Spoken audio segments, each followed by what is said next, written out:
Summer heat nu cool shades తో beat చేయండి. Mr. Opticals Mr. Cool offer. Up to 75% off in summer glasses. రేపటి నుంచి కూడా ఒక భీకరమైనటువంటి యుద్ధాన్ని చూడబోతున్నావా? ముఖ్యంగా ఇరాన్ని సర్వనాశనం చేసేంత వరకు వదిలిపెట్టబోమని, ముఖ్యంగా బ్రిడ్జెస్ అలాగే పవర్ ప్లాంట్స్ని టార్గెట్ చేస్తూ వాటి మీద కొన్ని డేస్ను కూడా నిర్వహిస్తామని డొనాల్డ్ ట్రంప్ ఒక స్టేట్మెంట్ ఇచ్చారు. ఆ స్టేట్మెంట్ కూడా అసభ్య పదజాలంతో కూడినటువంటి స్టేట్మెంట్. నిజంగా అమెరికా అనుకున్న పని చేయబోతుందా? కానీ ఇరాన్ ఏమాత్రం తగ్గనంటుంది. అమెరికా ఇచ్చే ప్రతి స్టేట్మెంట్కి కౌంటర్ స్టేట్మెంట్ ఇస్తుంది ఇరాన్. చూద్దాం నిజంగా ట్రంప్ చెప్పిన విధంగానే జరగబోతుందా? ఎస్, దీని గురించి మాట్లాడడానికి మనతో పాటున్నారు retired army officer major Oberoi గారు. ఒబరాయ్ గారు నమస్తే అండి. నమస్తే సార్. ఒబరాయ్ గారు, ట్రంప్ స్టేట్మెంట్స్ వరుసగా చూస్తున్నాం. దాదాపు ఒక 40 డేస్ నుంచి రోజుకు ఒక స్టేట్మెంట్ ఉంటుంది. అయితే ఇప్పుడు తాజాగా మంగళవారం నుంచి కూడా భారీ వినాశనాన్ని చూడబోతున్నారు. ఇరాన్కి ఒక నరకమే స్వాగతం పలుకుతుంది అనేటువంటి ఆయన స్టేట్మెంట్. నిజంగా ఆ సిచ్యువేషన్ కనిపిస్తుంది అంటారా? అమెరికా ఎప్పుడైనా సరే సార్ యుద్ధ రంగంలో ఒక ప్రెషర్ టాక్టిక్స్ తో ప్లే చేస్తుంది సార్. ఖచ్చితంగా ఈ యొక్క ప్రెషర్ టాక్టిక్స్ ఇరాన్ మీద పని చేయలేదు అని ఫిబ్రవరి 28 నుంచి ఏప్రిల్ 5వ తారీఖు 6వ తారీఖు వరకు కూడా నిరూపించబడింది. కానీ ఇంకా ఎక్కువ రెటరిక్, దీన్ని వార్ రెటరిక్ అంటారు సార్. అంటే ఇలా పెద్ద పెద్ద పదాలు వాడి అసభ్యంగా ప్రవర్తించి అసభ్యంగా మాట్లాడుతూ ఒక ప్రెషర్ టాక్టిక్స్ క్రియేట్ చేసి వాళ్ళని లొంగ తీసుకునేలా ప్రయత్నం చేస్తారు సార్. కానీ అమెరికా చేసింది ఖచ్చితంగా చేస్తారు సార్. వాళ్ళు బ్రిడ్జెస్ ని టార్గెట్ చేస్తామన్నారు, పవర్ ప్లాంట్స్ ని టార్గెట్ చేస్తామన్నారు. కానీ మనం ఇంటర్నేషనల్ రిలేషన్స్ లో ఒకవైపు వియన్నా కన్వెన్షన్ కానీ ఇంకోవైపు జెనీవా ప్రోటోకాల్ కానీ చూసుకుంటే ఈ రెండిటి ప్రకారము ఇలా సివిలియన్ టార్గెట్స్ ని వార్ టైంలో ఎంగేజ్ చేసే అనుమతి ఎవరికీ లేదు.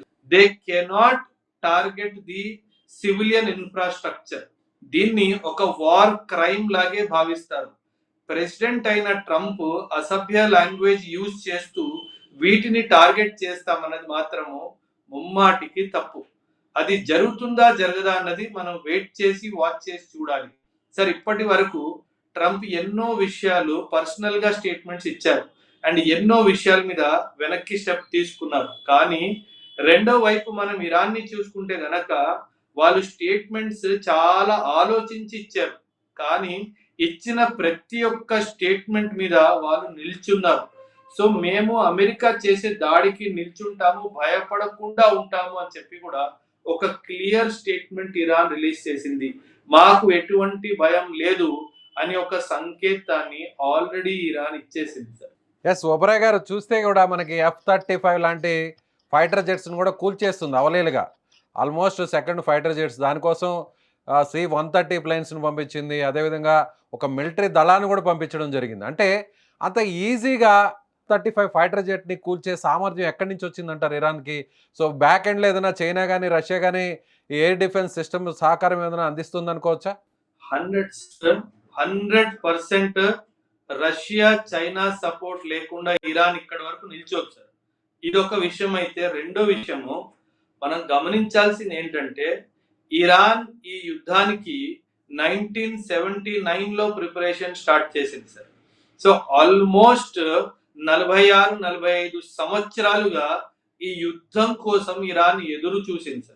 మనం Iran supreme leaders, IRGC commanders కానీ సుప్రీం లీడర్స్ ని చూసుకుంటే వాళ్ళకి కావాల్సింది రెండు క్వాలిఫికేషన్ సార్.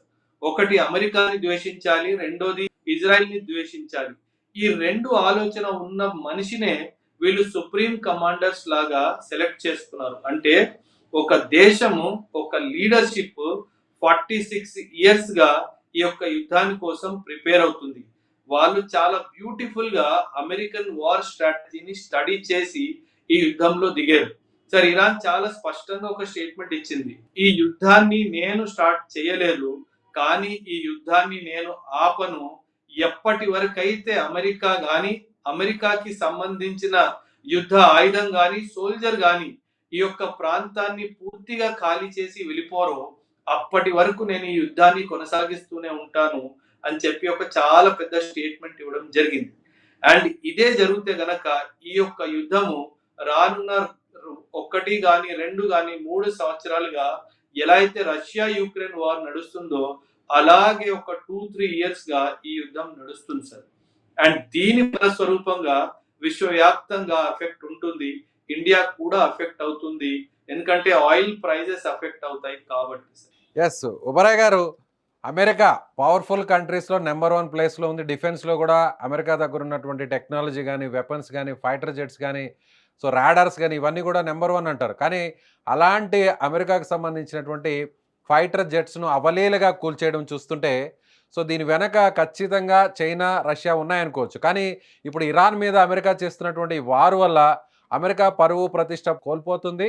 సో ఇక అమెరికాను చూసి, అమెరికా వెపన్స్ని చూసి పెద్దగా భయపడాల్సినటువంటి అవసరం లేదని ప్రపంచ దేశాలు భావించే పరిస్థితి వస్తుందనుకోవచ్చా? 100% సార్. సార్ ఇప్పటి వరకు యుద్ధ రంగంలో F-35 దాకా చేరుకున్న దేశమే లేదు సార్. అలాంటిది F-35 కాదు, వాళ్ళ హెలికాప్టర్స్ కాదు, గ్లోబ్ మాస్టర్స్ కాదు, వాళ్ళ సర్వేలెన్స్ ఏరోప్లేన్స్ కాదు, ఏవైతే ఏరోప్లేన్స్ భూమికి 60,000 70,000 మీటర్లు పైన ఉంటాయో వాటిని కూడా ఇరాన్, మీరు హెలికాప్టర్ చూస్తే సార్, హెలికాప్టర్ ని కూల్చేసింది ఇరాన్ ఆర్మీయో, ఇరాన్ ఎయిర్ డిఫెన్సో కాదు, వాళ్ళ local police forces.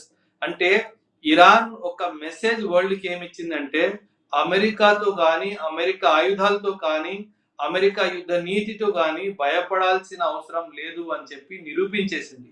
In fact global order లో చాలా పెద్ద చేంజ్ రాబోతుంది సార్. అండ్ ఈ యొక్క చేంజ్ యొక్క ఎఫెక్ట్ రానున్న ఒక దశాబ్దం, ఒక 100 ఇయర్స్ కూడా మనము ఖచ్చితంగా చూసుకోవచ్చు sir. Right, thank you so much Oberoi గారు. ఇదే retired army officer major Oberoi గారు చెప్తున్నట్టుగా ఖచ్చితంగా ఆయన చేస్తున్నటువంటి వ్యాఖ్యలు నిజంగా మీరు ఏకీభవించబోతున్నారా? ఒకవేళ అదే జరిగితే మీ అభిప్రాయాన్ని కామెంట్ బాక్స్లో తెలియచేయండి.